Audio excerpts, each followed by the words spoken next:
कितीही expensive skin care वापरा, पण जर ही एक स्टेप स्किप केलीत ना तर ग्लो कधीच दिसणार नाही. मी सुद्धा आधी टोनर स्किप करायचे.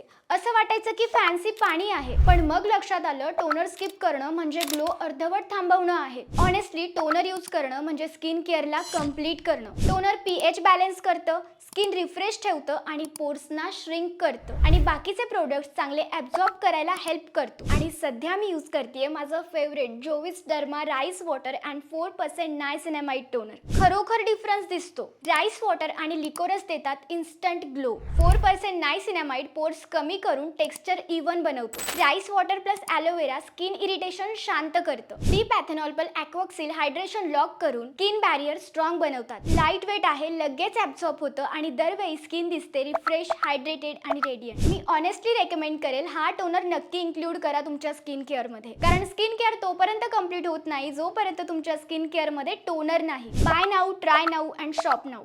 लिंकसाठी कमेंट करा जोईस.